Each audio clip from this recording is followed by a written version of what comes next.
നമസ്കാരം. കൗണ്ടർ പ്രസിന്റെ മറ്റൊരു എപ്പിസോഡിലേക്ക് സ്വാഗതം. ഇന്ന് നമ്മൾ സംസാരിക്കാൻ പോകുന്നത് ആർസണലിനെയും സെറ്റ് പീസസിനെയും കുറിച്ചിട്ടാണ്. റീസെന്റ് ഒരു റെക്കോർഡ് ആർസണൽ ബ്രേക്ക് ചെയ്തിരുന്നു. പ്രീമിയർ ലീഗിൽ ഒരു സീസണിലെ ഏറ്റവും കൂടുതൽ goals by set pieces score ചെയ്തിട്ടുള്ള ടീമായിട്ട് ആർസണൽ മാറിയിരിക്കുകയാണ്. അനാലിസിസ് ചെയ്യുമ്പോൾ അല്ലെങ്കിൽ പഠിക്കുമ്പോൾ നമ്മൾ മെയിൻലി ഫോക്കസ് ചെയ്യുന്നത് 5 പില്ലേഴ്സ് ഉണ്ട്. അതായത് in position, out of position, attack in transitions, defensive transitions, പിന്നെ സെറ്റ് പീസസ്. അപ്പോൾ ഈ 5 മെയിൻ ഫോക്കസ് ആണ് നമ്മളൊരു ഗെയിം അനലൈസ് ചെയ്യുമ്പോൾ നോക്കുക.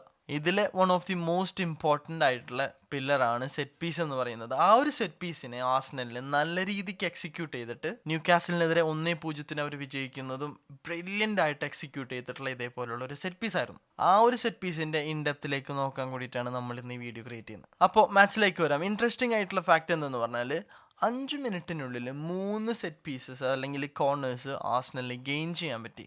ഒരേ പാറ്റേണിൽ വരുന്ന ഈ കോർണേഴ്സിൽ നിന്നിട്ടാണ് ഇവൻച്വലി ആർസണൽ സ്കോർ ചെയ്യുന്നത്. ന്യൂകാസൽ ഒരു ഹൈബ്രിഡ് സിസ്റ്റത്തിലാണ് കോർണർ ഡിഫെൻഡ് ചെയ്യുന്നത്. ഹൈബ്രിഡ് സിസ്റ്റം എന്ന് പറയുന്നത് ഹാഫ് സോണിൽ ഹാഫ് മാൻ മാർക്കിംഗ് സിസ്റ്റം എന്നാണ് അതിന് വിലയിരുത്തുക. ഇതിൻ്റെ ഗുണങ്ങൾ പലതുണ്ട്. കാരണം ഫുള്ളി മാൻ മാർക്കിങ്ങിലേക്ക് പോയി കഴിഞ്ഞാൽ അങ്ങനെ ചെയ്യുന്ന ടീമുകളുണ്ട്, ഫുള്ളി സോണലായിട്ട് ചെയ്യുന്ന ടീമുകളുണ്ട്, ഫുള്ളി മാൻ മാർക്ക് ചെയ്യുന്ന ടീമുകളുണ്ട്, ഹൈബ്രിഡ് ആയിട്ടുള്ള ടീമുകളുണ്ട്. ഹൈബ്രിഡ് ആയിട്ടുള്ള സിസ്റ്റമാണ് കൂടുതൽ നമ്മൾ കണ്ടുവരിക. ഈ ഒരു സിസ്റ്റത്തിൻ്റെ ഗുണം എന്ന് പറയുമ്പോൾ സോണലായിട്ടുള്ള സെക്യൂരിറ്റി നമുക്ക് കിട്ടുകയും പ്ലസ് കീ ആയിട്ടുള്ള പ്ലേയേഴ്സിനെ മാർക്ക് ചെയ്യാൻ സാധിക്കും എന്നുള്ളതാണ്.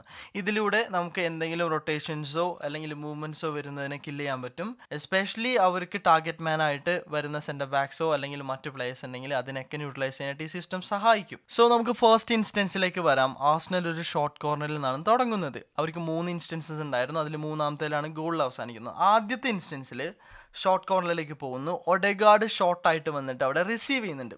6 പ്ലേയേഴ്സ് ഇൻസൈഡ് ദ ബോക്സിൽ നിന്നിട്ട് 3 പ്ലേയേഴ്സ് അവിടെ നിന്നിട്ട് മൂവ്മെന്റ് പുറത്തേക്ക് നടക്കുകയാണ്. അതായത് ന്യൂകാസലിന്റെ ബോക്സിലുള്ള പ്ലേയേഴ്സിനെ ഡ്രോ ഔട്ട് ചെയ്യാൻ വേണ്ടിയിട്ട് 3 പ്ലേയേഴ്സ് പുറത്തേക്ക് വരുന്നു. അവിടെ ഷോർട്ടായി വന്ന് റിസീവ് ചെയ്തിട്ടുള്ള ഒഡെഗാർഡ് ഫ്രീ ആണ്. ലിറ്ററലി ഒരു 5v3 സിറ്റുവേഷൻ അവിടെ ക്രിയേറ്റ് ചെയ്യാനായിട്ട് ആർസണലിന് പറ്റുന്നുണ്ട്. ആക്ച്വൽ ആയിട്ടുള്ള ടാർഗറ്റ് മാൻ ആരാണ്? 18 യാർഡ്സിന്റെ പുറത്ത് നിന്ന് സോൺ 14 ഓക്യുപ്പൈ ചെയ്തിട്ടുള്ള എസെ ആണ് അവിടുത്തെ ടാർഗറ്റ് മാൻ. എസെ അവിടെ അൺമാർക്ഡ് ആണ്. പക്ഷേ ഹാവേർട്സിനെ മാർക്ക് ചെയ്തിട്ടുള്ള പ്ലെയർ ശ്രദ്ധിക്കുക. ഹാവേർട്സിനെ മാർക്ക് ചെയ്യുന്ന പ്ലെയർ ഹാവേർട്സിനെ കവർ ഷാഡോ ആയിട്ട് ഒഡെഗാർഡിൽ നിന്നിട്ടുള്ള പാസ് ഇന്റർസെപ്ഷൻ നടത്തുകയാണ്. എസയുടെ പൊസിഷനിങ്ങും കുറച്ചുകൂടെ ക്ലോസർ ആയിരുന്നു ബോക്സിനൊക്കെ. അപ്പോൾ ആ ഒരു ആംഗിൾ ഓഫ് പാസ് കട്ട് ചെയ്യാനായിട്ട് ആ ഒരു മൂവ്മെൻറ്റ് ന്യൂകാസലിൻ്റെ പ്ലെയറിൽ നിന്ന് വരുമ്പോൾ സാധിക്കുന്നു. പ്ലസ് സുബിമെൻറ്റിനെ ബൈലൈനിന് നിയർ ആയിട്ട് മാർക്ക് ചെയ്യുന്ന പ്ലെയറാണ് അവിടെ നിന്ന് കവർ ഷാഡോ തന്നെ കൊടുത്തിട്ട് ഒഡെഗാർഡിലേക്ക് പ്രഷർ കൊടുക്കുന്നത്. സുബിമെൻറ്റി അവിടെ നിന്ന് സ്ലൈറ്റ് ആയിട്ട് പുഷപ്പ് ചെയ്യുന്നുണ്ട്. ഇത് റിസൾട്ട് ചെയ്യുന്നത് ന്യൂകാസലിൻ്റെ പ്ലേയേഴ്സ് തമ്മിൽ ഡിസ്റ്റൻസ് കുറയുന്നു. സോ ആ ഒരു ത്രൂ ആയിട്ട് പ്ലേ ചെയ്യാനായിട്ട് ആർസണലിനുള്ള സ്പേസ് അവിടെ കിട്ടുന്നില്ല. അങ്ങനെ ആ ഒഡെഗാർഡിൽ നിന്നുള്ള പാസ് കട്ട് ഔട്ട് ചെയ്തിട്ട് ഇന്റർസെപ്ഷൻ നടന്നുണ്ട്. പക്ഷേ ആർസണൽ അവിടെ വീണ്ടും ആ ബോൾ റിക്കവർ ചെയ്യുന്നു. അതേ പ്ലേ തന്നെ അവസാനിക്കുന്നത് ഒരു കോർണറിലാണ് വീണ്ടും. ഇത് സെക്കൻഡ് സിറ്റുവേഷനാണ്. ഈ സിറ്റുവേഷനിലും ഒഡെഗാർഡിന് ഒരുപാട് ടൈം കിട്ടുകയാണ് വന്ന് റിസീവ് ചെയ്യാനായിട്ട്. സോ ന്യൂകാസൽ ആ ഒരു പ്രോബ്ലം ഇപ്പോഴും സോൾവ് ചെയ്തിട്ടില്ല. ആർസണൽ ആവട്ടെ എസയുടെ പൊസിഷനിൽ ചെറിയൊരു അഡ്ജസ്റ്റ്മെൻറ്റ് നടത്തുകയാണ്. കാരണം കുറച്ചും കൂടി ഫേർദർ ഔട്ടായിട്ട് എസെ പൊസിഷൻ ചെയ്യുമ്പോൾ ആ ഒരു ആംഗിൾ ഓഫ് പാസ് കുറച്ചുകൂടി ഈസി ആണ്. റിസീവ് ചെയ്തിട്ട് എസെ അവിടെ ഷോട്ട് എടുക്കുന്നുണ്ട്. നോക്കേണ്ട മറ്റു കാര്യങ്ങൾ എന്ന് പറയുന്നത് സുബിമെൻറ്റിയുടെ മൂവ്മെൻ്റ് ആണ്. ഒരുപാട് ലേറ്റ് ആയിട്ടുള്ള മൂവ്മെൻ്റ് ആയിരുന്നു സുബിമെൻറ്റി ആ ഒരു സെക്കൻഡ് സിറ്റുവേഷനിലും കൊടുത്തിരുന്നത്. ഫസ്റ്റ് സിറ്റുവേഷനിലും അതെ ലേറ്റ് ആയിട്ടുള്ള മൂവ്മെൻറ്റ് തന്നെയായിരുന്നു കൊടുത്തിരുന്നത്. സോ അവിടെ നിന്ന് ആ ഒരു കവർ ഷാഡോ പിടിക്കാനായിട്ട് ന്യൂകാസലിൻ്റെ പ്ലെയറിന് കുറച്ചുകൂടെ എളുപ്പമായിരുന്നു. ആർസണലിന് ആ ഒരു half space channel overload create ചെയ്യാൻ പറ്റിയിരുന്നെങ്കിലും അത് യൂസ് ചെയ്യാനായിട്ടുള്ള ഒരു പരിപാടി ആർസണലിൽ കിട്ടിയിട്ടുണ്ടായിരുന്നില്ല. കാരണം എന്താ, ന്യൂകാസലിൻ്റെ പ്ലേയേഴ്സ് തമ്മിൽ ഡിസ്റ്റൻസ് കുറവാണ്. പ്ലസ് ഹാവേർട്സ് തന്നെ പൊസിഷൻ ചെയ്തിട്ടുള്ളതും ഈ ഒരു കവർ ഷാഡോൻ്റെ പിന്നിലാണ്. സെയിം ലൈൻ ഓഫ് പാസിംഗ് ലൈനിൽ 2 പ്ലേയേഴ്സ് വന്ന് നിൽക്കുകയാണ്. സോ അത് എക്സിക്യൂട്ട് ചെയ്യണമെങ്കിൽ ഒരു ഡമ്മി കൊടുക്കേണ്ടി വരും. അല്ലെങ്കിൽ ആ ഒരു ത്രൂ പാസ് കണ്ടുപിടിക്കാനായിട്ട് ഭയങ്കര ബുദ്ധിമുട്ടായിരിക്കും. അങ്ങനെ അതൊരു ഷോട്ടിൽ അവസാനിക്കുകയാണ്. So Arsenal inch a bit closer to a goal. മൂന്നാമത്തെ ഇൻസ്റ്റൻസ് വരുന്നുണ്ട്. മൂന്നാമത്തേലാണ് ഗോൾ സംഭവിക്കുന്നത്. ഇതിൽ ചെറിയ മൈന്യൂട്ട് ആയിട്ടുള്ള ഡിഫറൻസ് ന്യൂകാസലിൻ്റെ ഭാഗത്ത് നിന്ന് വരുത്തുകയാണ്. ഈ ഒഡെഗാർഡ് റിസീവ് ചെയ്തിട്ട് ഒരുപാട് ടൈം കിട്ടുന്നത് കൊണ്ടും അവിടെ നിന്ന് ക്രോസസ് വരുന്നതിൻ്റെ ത്രെറ്റ്, അതായത് ഒരു ബെറ്റർ ആംഗിളിൽ നിന്നിട്ട് ക്രോസസ് വരും, കുറച്ചുകൂടി ഡിഫെൻഡ് ചെയ്യാനായിട്ടും ബുദ്ധിമുട്ടായിരിക്കും. ഈ ഒരു ത്രെറ്റിനെ ഡീൽ ചെയ്യാൻ വേണ്ടിയിട്ട് ന്യൂകാസൽ ഒരു പ്ലെയറെ കുറച്ചും കൂടി ഫേർദർ ഔട്ട് പുഷ് ചെയ്യാണ് ആ ഒരു പ്രസ് എഗ്രസീവ് ആക്കാനായിട്ട്. പക്ഷേ ഇങ്ങനെ വരുമ്പോൾ എന്ത് സംഭവിക്കും? നേരത്തെ കവർ ഷാഡോയിൽ നിന്നിരുന്ന ഹാവേർട്സ് ഒരു ഓവർലോഡായിട്ട് സ്പേസ് കണ്ടെത്താനുള്ള ഒരു പ്ലെയറായി മാറും. ഇത് മാത്രമല്ല മൈന്യൂട്ട് ആയിട്ടുള്ള ഡിഫറൻസ് ടൈമിങ്ങിലും ഉണ്ടായിരുന്നു ആർസണലിൻ്റെ ഭാഗത്ത് നിന്നിട്ട്. സുബിമെൻറ്റി ലേറ്റ് ആയിട്ട് റണ്ണുകൾ നടത്തിയിരുന്ന സുബിമെൻറ്റി ഈ തവണ ഏർലി ആയിട്ട് മൂവ്മെൻറ്റ് നടത്തുന്നു. ആൻഡ് ഒഡേഗാർഡിന് നേരത്തെ പോലെ അല്ലാതെ ഇത്തവണ അഗ്രസീവായിട്ട് പ്രഷർ വരും, ക്ലോസറാണ് ഡിഫൻഡർ എന്നുള്ളത് റിയലൈസ് ചെയ്തുകൊണ്ട് മെഡ്വേക്ക് സ്ട്രെയിറ്റ് ആയിട്ട് ഒരു പാസ് ഹാവേർട്സിന് പ്ലേ ചെയ്യാണ്.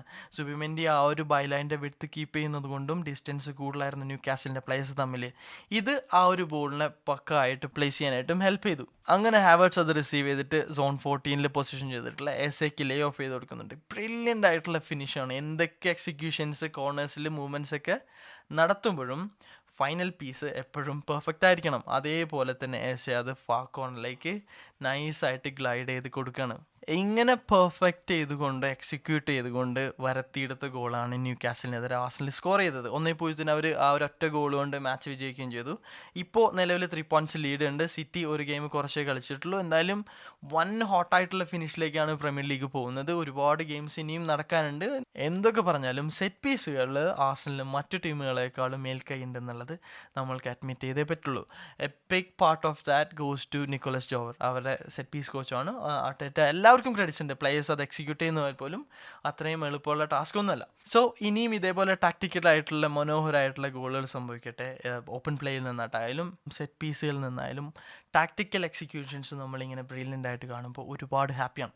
സോ ഇനിയും സംഭവിക്കട്ടെ എന്ന് മാത്രം വിഷ് ചെയ്തുകൊണ്ട് ഈ വീഡിയോ നിർത്തുന്നു. വരുന്ന വീഡിയോസായിട്ട് വീണ്ടും കാണാം.